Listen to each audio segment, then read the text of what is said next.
So what's going on, guys? This is Brandon here. And it's Jamie here. And today we're actually going to be discussing on why we argue so much about Double Dash. Yep. If I had a penny for every time we argued about Double Dash, I wouldn't need this channel. So yeah, we'd be millionaires. We'd literally be millionaires. Let's just sort of delve into why we bitch so much to each other about Double Dash. Yeah. Okay, Like, I'm here like berating it, and Jamie's there defending it. Yeah, because I think it's an important game. In order to understand Mario Kart, you have to understand Double Dash. It's one of the Mario Karts in my mind. Okay. And conversely, I think it's pure shit. I think you don't need it at all. Now, it has to be said, right? When discussing Double Dash, you have to talk about the console. Now, the GameCube isn't exactly regarded as a success. I'll concede that. No. Right, it was actually probably Nintendo's worst performing console before the Wii U came along. Or the Virtual Boy. I meant main consoles, not Seizure Simulator. That's fair. Okay, the controller was pretty good, and the game runs pretty smoothly. That we can agree on that. Okay. Yeah. All right. Fair. Right, it's got aesthetic, but you open up the game, alright, and there's not a lot of menu options. It feels very like... It's very contained. Yeah, it's very contained. It feels a little bit claustrophobic. I don't know how you describe a game as claustrophobic, but it is kind of claustrophobic. Yeah, see, the issue I have with that is that the game just kind of in fact, maybe not claustrophobic. What about empty? I think empty is probably a better way to describe Double Dash. Yeah. Like it's got content, sure, but it's not got the content that the other games have, not even remotely. I'm gonna go ahead and say that although Double Dash is brilliant, right, and it's quality over quantity, it's got the least quantity of every Mario Kart game. It's small, rivaling on content comparable to N64. How do you manage that? Yeah, and the tracks are smaller as well. But okay, you go into game mode. You've got your classics. You've got your versus race. You've got your Grand Prix. You've got your battle mode, and you've got your time trials. Yeah, okay, you know how it works. Yeah, the classic shit. Like, you wouldn't be without it nowadays. Obviously, like, I mean, back then it wasn't necessarily a necessity, but it was nice to have. But nowadays, for games in the Mario Kart series, it's kind of almost a necessity. Yeah. Like, you need them, or it doesn't feel like a true Mario Kart. And we also need to, criticize it because battle mode is only really playable with other people rather than, against AI. So criticism's there as well. But Double Dash had the chance to do something. Now, in development, it had the reverse game mode. If that had gone ahead, this game would be way more well regarded. Yeah, and it's kind of why nowadays that if you're looking at like the newer games in the series, right, you're trying to find their gimmick. Like obviously 8 Deluxe is anti-grav, 7 is gliding. Tour as a game, a lot of people look at Tour and go, "Oh, its gimmick is reverse tracks, right?" No, Tour's gimmick is actually frenzies and microtransactions. But all joking aside, that kind of means that like Double Dash's gimmick, outside of the sort of double-seated gameplay, you have that reverse mode too. But unfortunately, it was scrapped. It never made it through. Yeah, it's a shame. But honestly, like the Double Dash and its qualities never really fell in its game, right? Because it's still part of the old lot. Okay, it's the qualities of the game don't really fall there. But okay, we look at now the roster, and already, I don't care what you say, this is one of the best rosters ever. I mean, again, we have to look at things through but different scopes. We have to look at it based on current day stuff. We have to look at it based on how it was at the time. But in terms of at the time, this roster was absolutely great, right? This roster was the best roster we'd ever seen, considering it boosted it from 8 characters to 20-ish, I think. And if I'm correct in saying this, I think it has the most debutantes of any Mario Kart game besides Mario Kart 8. Yeah, I think the most characters probably debuted here, like, because, I mean, the only game that in my eyes could rival that is Tour. but like... No. Tour didn't even introduce that many characters if you don't count costumes. Oh, I don't mean that. I mean, there's quite a few characters that are not in Mario Kart games that are in Tour. I mean, honestly, it rivals. Okay? You've It's got, there. what was it, like 12? 12 new? That is insane. Yeah, 12 new. Right, and you look at them, right? They're staples. Daisy. Yeah. Daisy made a debut here. Waluigi. Both the babies. King Boo, P.T. Piranha, Diddy Kong, Bowser Jr.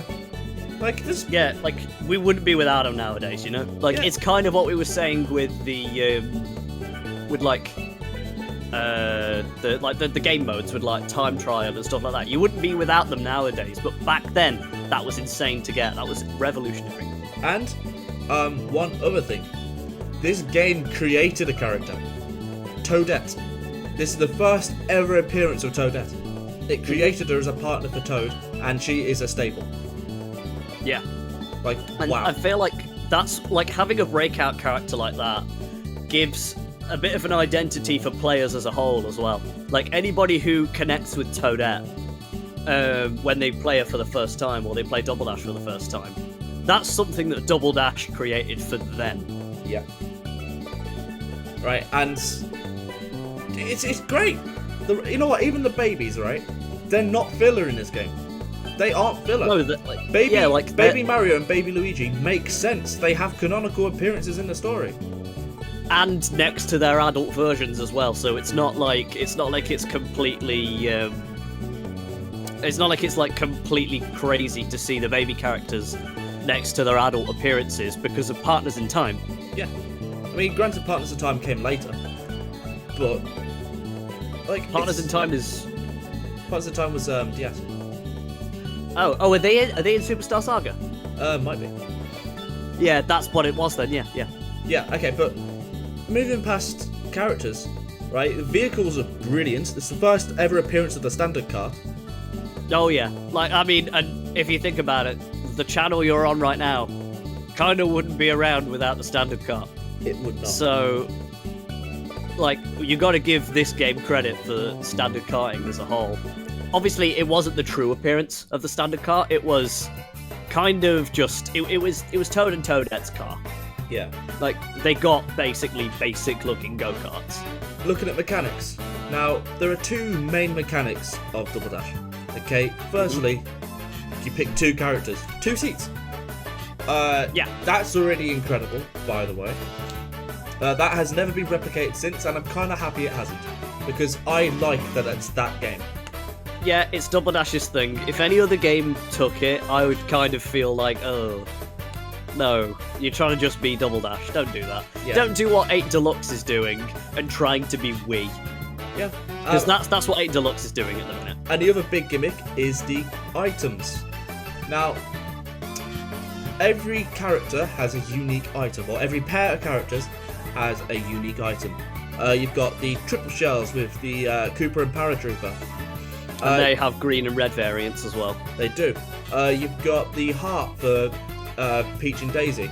You've got fireballs for Mario and Luigi. You've got the Bowser shell for Bowser and Bowser Jr. You've got the big old banana for... You've got the bombs for Wario and Waluigi.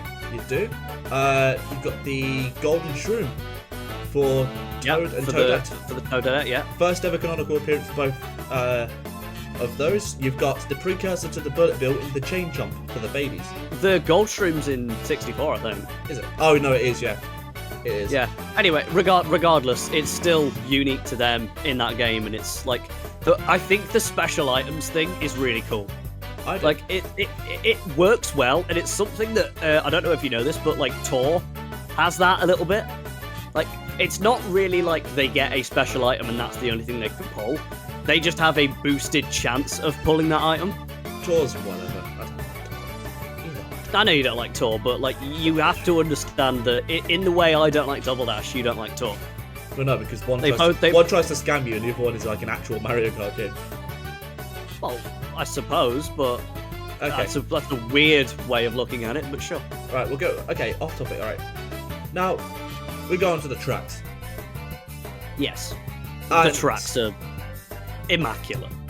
Yeah, I would say hit or miss, but for the most part, absolutely immaculate. So the best tracks ever come from this game. Oh yeah. Like I think there's in my top 20, there is at least like 3 or 4 Double Dash tracks. yeah, I mean for me, there's definitely a lot more. Like, No, I know. You look right. You sit down and you think, well, what does Double Dash have? Well, it has DK Mountain, Dino Jungle, both incredible. You've got Waluigi Stadium. You've got Daisy Wario Cruiser, Coliseum. Wario Daisy Coliseum, Cruiser, yeah. Yoshi Circuit, Oh, Yoshi Circuit. featuring one of the best Rainbow Roads and one of the best Bowser Castles each. I'm a little more miffed on the Rainbow Road, but yes, the Bowser's Castle is absolutely phenomenal. Yep. And you've got Peach Beach, which you know I love. Yeah. One of the best opening tracks ever, arguably the best, in Luigi Circuit. You've got Yeah, that Luigi Circuit is insane. Like, you've got like on the different like CCs, like they open up the barrier in the middle. That's insane. Love yeah, that. and one of the best Mario circuits ever, arguably the best. It's a really good Mario circuit. Probably the most difficult, yeah. Oh, no, I'm not gonna lie. I think the DS one is a little bit more difficult. Then GCN. Fair enough. Yeah, those corners are annoying. The last 2 are, yeah. Yeah, I mean, no, it's not without its flaws. Baby No, of Park. course. Yeah, no, I mean, Baby Park, that's a complete miss. Dry Desert. Like, Yeah. No. Dry Desert's so, well, dry. Sherbet Land. Yeah, Sherbetland's got a bit of Sherbetland. it's just a bit kind of nothing, really. Hence why they both came to 8 Deluxe. Yeah. I'm not a big fan of Mushroom City or Wario Coliseum, if I'm totally honest. I prefer City to Stadium and City to Bridge and Coliseum to Stadium, but fair enough. And that is heresy in my mind. Oh, sure, but like that's because the prior 2 didn't get remakes and the former 2 have. Not and the latter 2 have. Yeah, I know what you mean, but Yeah. the tracks are very hit or miss. Like when they hit, and when they miss, they really fucking miss. They really, really do miss. They really miss if they. Like you know how I mentioned that like a few of Double Dash's tracks appear near the top of my ranking. Yeah, a few of Double Dash's tracks appear near the bottom of my ranking as well. Yeah, that's more than fair. Like, I think we've had quite a few debates on the Double Dash tracks, haven't we? Like you, in particular, don't like a track that I really love, that being Waluigi Stadium. Yeah, like it's not that I think Waluigi Stadium is so egregiously bad. It's just I don't revere it as much as you. Yeah, that's fair. But then again, you don't revere Double Dash either. No, exactly, and that's gonna hurt it a bit. Yeah, Double Dash is one of those games where I think it's just well made. There's nothing else you could say. Like, it doesn't like fuck up anything that it implements, right? It hasn't got the most gimmicks, right, or the most game modes. But whatever it does implement, it doesn't fuck up at. Yeah, it's done it well. Like It has done it well. I mean, like I know that like if you're looking at the time trial scene, obviously, it remained literally unbroken and just solved for years. I think 15 years, Something like that. It's like they discovered one skip on Waluigi Stadium, and then it took them ages after that, almost like over a decade after that, to find something else. Yeah, and even then, those aren't easy to do. They're not something that you can just casually do in a race. Yeah, like whereas in Wii, if you learn it, boom, you can do it. Yeah. Just in the middle of a race. Whereas you wouldn't even dream of doing that in Double Dash. And I It love requires too much setup. that. I love that. Mm. Right, I do think the controls are ours. Yeah, they are. They're shit. They're so bad. Like, I'll concede that. They aren't good. The game controls awful. I'd actually rather play Tour than Double Dash in terms of controls. It does, like, honestly, it plays like you've downed a bottle of absinthe.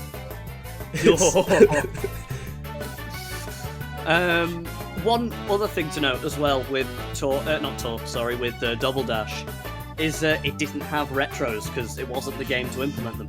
Yeah, that is a rough one. And to be honest, it's a weird situation really, because while technically the game that's regarded as the one that invented retros is DS, they were kind of present in Super Circuit. Yeah, so they aren't really retros in a way that they are just, oh, let's port all of SNES's tracks to Super Circuit. Do you know what I mean? It's one of only 2 games to miss out on retros. And it is, as we said before, it is derived of content. There is nothing here. There is nothing there, man. So it's certainly a rough one. And I mean, I feel like if it had retros, then Mario Kart would have been a very different series if Double Dash had retros. Yeah. Because that's in a sense, if you think about how the series has gone, that's too early for retros. It is too early. Way too early. It is. I think, and it actually, in a way, it kind of lends. You know how we don't agree on it being in a certain era. Like you think it's more classic. I think it's more no. Yeah, you think it's more classic. I think it's more modern. Yeah. But like you say, like it having no retros helps your argument a bit there. Yeah, because it fits at home more with those older ones. Yeah, I think it's more the style of the gameplay. It feels more like a party game than it does like a racing game. Fair enough. This one feels the least like a sweaty kind of try-hard racing game of all of them. No, and partially because of that is how uncracked it was for a while. Yeah, you've got bullshit items, you've got bullshit tracks like Baby Park. The controls of it are slippy and you go everywhere. Right, you can play with a friend in the same car. It's like, it's a party game. Yeah, like it's a Mario Party minigame. That's what it is. It is, but I love it. I mean, you've gone on record saying that Baby Park is a Mario Party minigame, but yeah. And I stand by that. I stand by all of that. Absolutely. Yeah. Yeah. So yeah, there we have it, guys. That's going to be pretty much all we have time for in this video. I want to thank you all very much for watching. And if you're new to the channel, hit that subscribe button for more content. Join the Discord. We're getting that back up and running and revamping it. And we're currently running an Instagram invite competition, and we'll be running a Discord competition as well. So get in on that if you want to. But for now, I want to thank you all very much for watching, and we'll see you in the next one. Goodbye, guys. See you guys.